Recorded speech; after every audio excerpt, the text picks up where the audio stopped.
Haha. 1, 2, 3, go!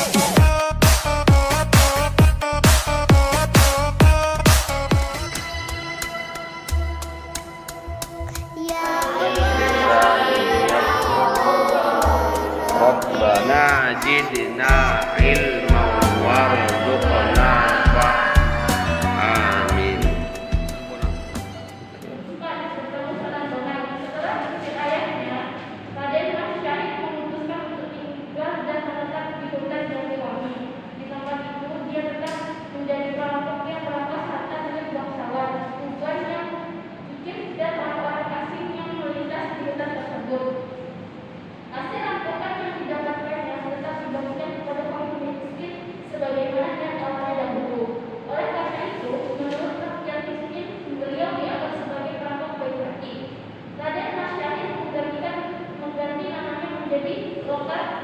Lokajaya. Suatu hari seorang lelaki tua berjubah putih melintas dan jadi wangi sambil membawa tongkatnya yang berkilau seperti emas. Lokajaya adalah Raden Mas Syahid yang berketahuan mengamati lelaki tersebut tertarik untuk merampas tongkat milik lelaki berjubah putih tersebut. Lelaki berjubah putih itu sebenarnya adalah Sunan Bonang. Ketika lelaki berjubah putih berjalan di tempat Raden Syahid, dia segera merampas tongkat tersebut sehingga membuatnya tersungkur ke tanah. Udah habis. Raden Mas Syahid merasa senang dapat merampas tongkat tersebut. Sementara Sunan Bonang berusaha bangun dengan susah payah. Raden Mas Syahid melihat Sunan Bonang meneteskan air mata tanpa suara dan tangannya memegang beberapa lembar rumput. Terdorong oleh rasa penasaran, Raden Syahid bertanya kepada Sunan Bonang, "Wahai orang tua, mengapa engkau menangis? Apakah engkau takut dengan perbuatanku yang telah merampas tongkatmu?" Tanya Raden Mas Syahid. "Aku menangis bukan karena sakit. Saat kau rampas tongkatku, aku menangis karena telah berbuat dosa." Jawab Sunan Bonang. "Berbuat dosa? Apa maksudmu, wahai orang tua?" Tanya Raden Mas Syahid semakin penasaran. "Saat aku terjatuh tanpa sengaja, aku mencabut beberapa lembar rumput yang tercabut. Sisa-sisa bukan karena Sia-sia bukan sisa-sisa. cabut untuk makan hewan ternak itu tak mengapa, tetapi ini tercabut karena kesia-sia dan merupakan dosa bagiku," jelas Sunan Bonang lagi. Mendengar jawaban Sunan Bonang, hati Raden Syahid bergetar. Baru pertama kali dia bertemu dengan seorang yang begitu takutnya kepada Allah Subhanahu wa Ta'ala, hanya karena mencabut rumput yang tidak disengajanya. Nurani Raden Mas Syahid seolah mendapat teguran dari sikap lelaki tua berjubah putih tersebut. Dalam keheningan, Sunan Bonang bertanya kepada Raden Mas Syahid, "Wahai anak muda, apa yang kau cari dan harapkan dari perbuatanmu ini?" Aku merampok harta para bangsawan untuk aku bagikan kepada fakir miskin yang hidup dalam kesulitan, jawab Raden Syahid tegas. "Wahai anak muda, boleh aku bertanya, apakah jika kau mencuci pakaian yang kotor dengan air kencing, apakah tindakanmu itu benar?" Tanya Sunan Bonang. "Itu benar-benar perbuatan yang sangat bodoh. Perbuatan tersebut hanya akan menambah kotor dan bau pakaian saja," jawab Lokajaya. "Itulah yang kau lakukan, wahai anak muda. Engkau bersedekah dengan barang yang didapat secara haram atau mencuci saja dengan mencuci pakaian dengan air kencing," atas Sunan Bonang sambil tertawa mulia dan baik. "Dia hanya menerima amal kebaikan hamba-hambanya dari yang baik-baik saja," lanjut Sunan Bonang. Jawab Sunan Bonang laksana pukulan keras ke dada Raden Mas Syahid. Kata-kata Sunan Bonang mengingatkan akan kekeliruan yang dilakukan selama ini. Raden Mas Syahid bertunduk dari kesalahannya selama ini. Sunan Bonang menjelaskan kepada Raden Mas Syahid bahwa niat membantu orang jika kesusahan adalah niat yang mulia. Oke, lanjut. Namun cara yang dilakukan keliru yang justru akan mengundang kemurkaan Allah Subhanahu wa taala. Sunan Bonang memberikan solusi bahwa untuk mencegah kemiskinan dengan memperingatkan kepada penguasa Yang zalim. agar mau peduli dengan rakyat jelata.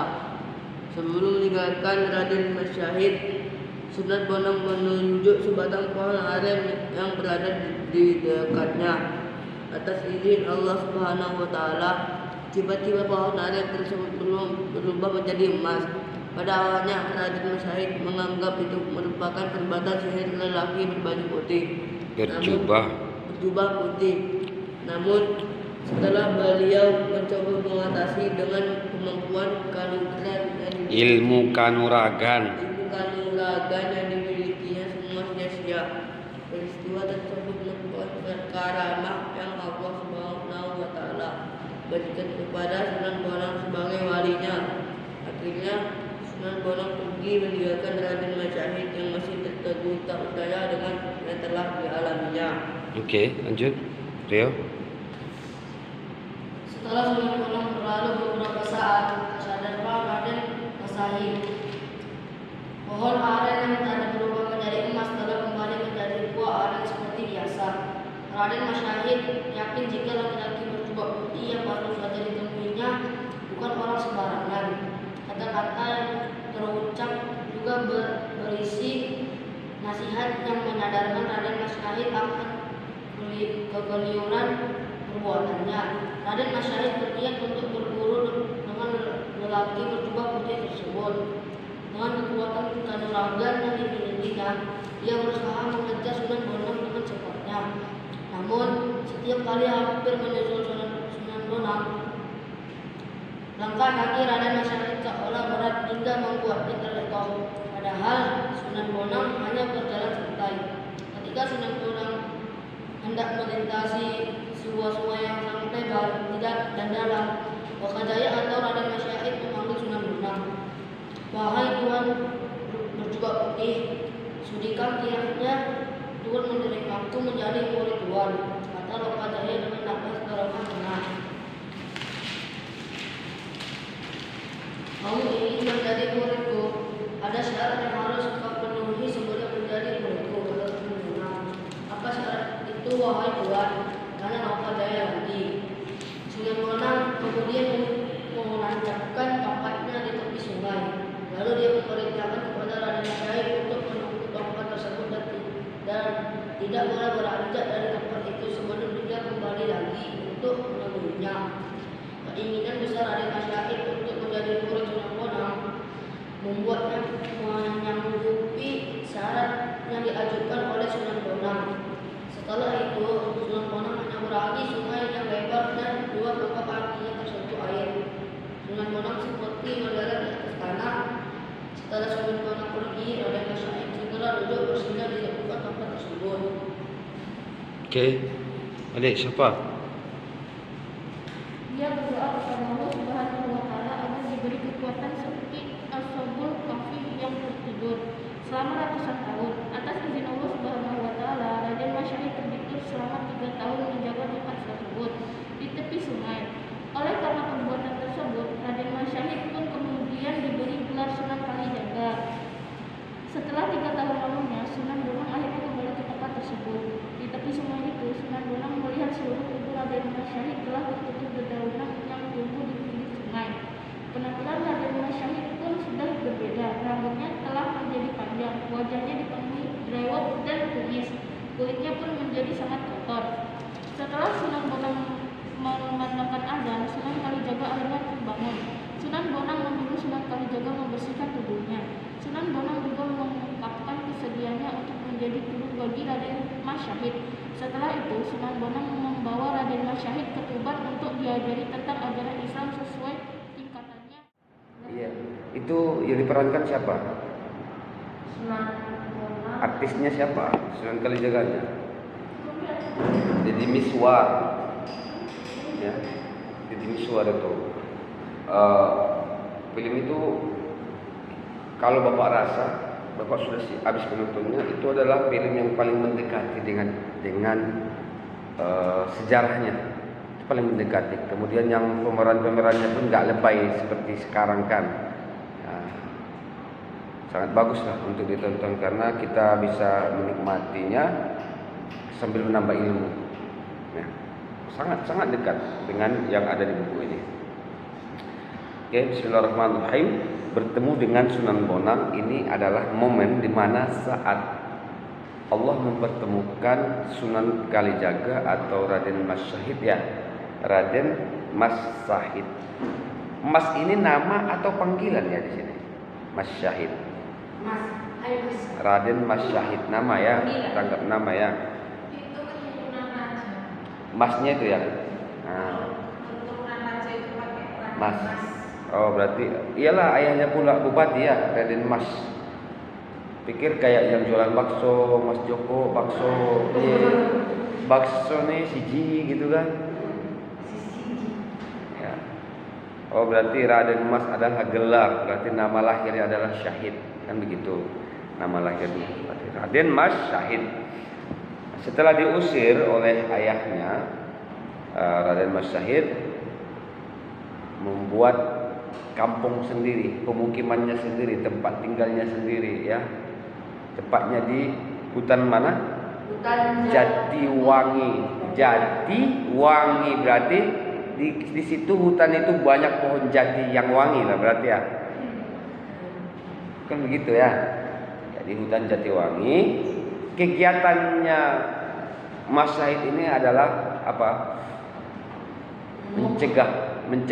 Mencegat orang-orang yang lewat, terutama orang-orang yang golongan kaya, saudagar, pejabat, untuk diambil, merampok. Itu kerjanya. Main tunggal, slow, apa istilahnya, istilah game itu. Gak pakai join-joinan kan, gak ada mabar-mabaran kan, main tunggal. Raden Mas Syahid ini dengan kemampuan ilmu bela diri dan kanuragan. Apa arti kanuragan bahasa Jawa? Kanuragan bahasa Jawa kan? Ya, ilmu batin lah bahasanya yang dimiliki olehnya, sehingga sanggup merampok sendirian dan hasilnya akan dibagikan kepada orang yang mampu di wilayah Tuban sendiri ya. Di wilayah Tuban sendiri dibagikan. Sehingga kemarin sudah pernah diceritakan bagaimana topeng ya, topeng pakaian inisialnya Sunan Kalijaga Raden Mas Syahid ketika merampok, sehingga orang-orang lain yang profesinya perampok asli, perampok betul-betulan juga mencontoh pakaiannya, sehingga terjadi fitnah di antara mereka. Itulah yang menyebabkan terbuang dari kota Tuban. Jadi di suatu ketika, suatu masa, lewatlah dari situ seorang lelaki tua berjubah. Lelaki tua berjubah, bertongkat, memakai tasbih. Lewat berjalan, yang menarik perhatian Raden Mas Syahid dari penampilan seorang kakek itu adalah tongkatnya yang berkemilauan, yang bercahaya, bersinar, dan tongkat itu kepalanya terbuat dari emas. Nah, begitu Raden Mas Syahid merampas tongkat tersebut, kemudian sang kakek berjubah tersungkur ke tanah dan tidak sengaja mencabut rumput. Kan? Nah, ini adalah bagian dari ilmu tasawuf. Ilmu tasawuf menangis kakek itu. Menangis kakek itu karena rumput yang tercabut. Kemudian ditanya oleh Sunan Kalijaga, Raden Mas Syahid, kenapa engkau menangis? Ya, bahwasanya rumput yang tercabut ini perbuatan yang sia-sia, sementara Allah tidak suka perbuatan yang sia-sia. Coba, Zaki, sudah berapa rumput yang kamu cabut, Zaki? Zaki, berapa anak ayam yang kamu pijak kepalanya, Zaki? Tanya di atas batu, ambilnya batu lagi, gedebam, kepalanya itu dipenyet-penyetnya. Matilah, namanya udah pecah. Ada, emangnya ada ayam gak berkepala hidup? Pertanyaannya itu apa maksudnya ya? Ini sang kakek ini rumput yang liar tercabut menangis. Bagaimana halusnya, saking takutnya dosa itu. Kalau bapak, biasalah bapak pergi tengok ikan lele, ya cabut sebentar, cabut itu aja. Yang artinya apa, kita masih sangat jauh dari kriteria soleh lah dibilang ya. Mereka derajatnya sudah sampai tahap wali, sehingga Allah memberikan karamah. Dari jawaban kakek ini, Raden Mas Syahid merasa hatinya itu ditegur. Bagaimana mungkin rumput yang tercabut merasa dia takut kepada Allah? Hanya rumput saja. Jawabannya apa? Karena rumput itu bukan untuk dikasih pada makanan ternak. Ya, artinya rumputnya sia-sia tercabut. Nah, begitu takutnya. Kemudian setelah dia mendapatkan tongkat itu, dia mendapatkan wejangan dari sang kakek. Sang kakek ini tidak lain adalah Sunan Bonang. Kemudian disampaikan oleh Sunan Bonang bahwasanya perbuatan itu adalah perbuatan yang rugi. Apa yang dimaksud rugi? Dia mencuri, mencampurkan perbuatan yang hak dengan yang batil, atau yang batil dengan yang hak. Dia mencuri, tetapi hasilnya dibagikan untuk orang miskin. Perbuatannya jelas-jelas salah. Berbuat salah untuk mencapai suatu kebaikan. Ya. Sesungguhnya perbuatan yang haram itu jelas, perbuatan yang halal itu jelas tidak boleh dicampur adukan. Paham enggak? Zaki, jangan ngayal Zaki. Ini ceritanya ini sirah ya. Perumpamaan yang diberikan oleh Sunan Bonang adalah bagaikan mencuci pakaian dengan air kencing. Ya iyalah. Bajumu itu bisa